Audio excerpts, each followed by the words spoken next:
Since we live in a world of comparing, I thought that maybe comparing data models with package managers or even container images like Docker container images made a little bit of sense. So let's go ahead and try this out. And I have some new markers here to try too, so I'm very excited about that. All right, so let's do a little distinction here. Okay, what we're gonna do is we're going to say LLM data models, okay?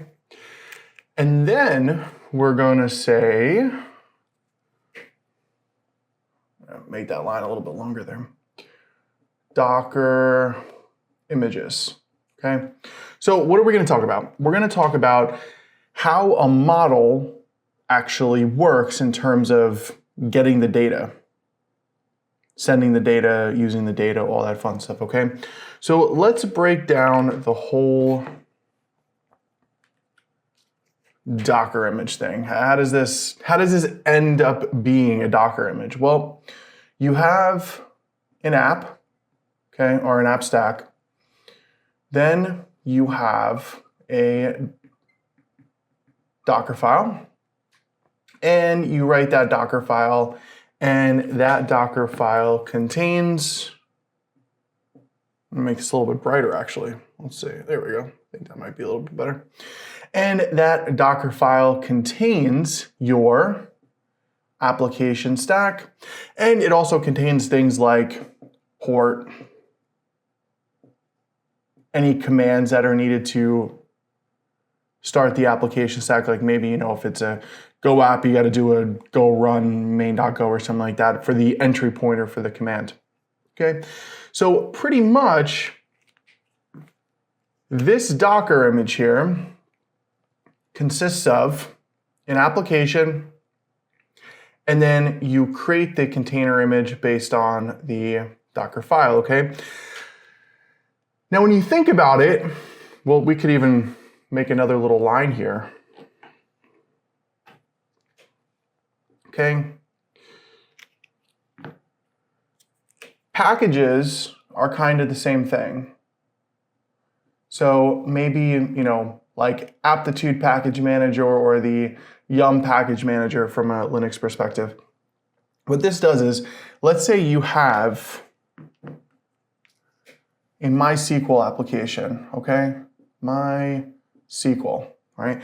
Now, MySQL obviously consists of a lot of different pieces, a lot of different dependencies, a lot of different prereqs to get this whole thing up and running. So you have a couple of choices. You either install every single prereq, or you just use a package manager, okay? And that package manager allows you to just bundle everything together and send it out in one binary. Same thing with Docker images. Now, ironically enough, same thing with models, okay?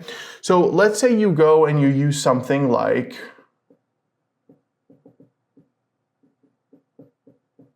Hugging Face, okay? Now, Hugging Face is kind of like a package manager in a sense. It's kind of like Docker Hub. It's kind of like Artifactory. What it does is it allows you to package up a model, okay? And that model consists of data sets, right? So when you're utilizing these data sets, what you're doing is you're essentially saying, let's say I have data set 1, 2, and 3, okay? What I'm saying is data set 1, data set 2, data set 3, D1, D2, D3. I want to take all these data sets and I want to turn them into a model, okay? Now, you need a place to store that model so people can use it, either SaaS-based, right? So like maybe you're using something like GPT-4 or GPT-2, or you're using Llama or whatever you're using. Now, some of these models are SaaS-based in the sense that you just go and you connect to ChatGPT or Gemini or wherever, and you use the model, but you're not actually bringing it down.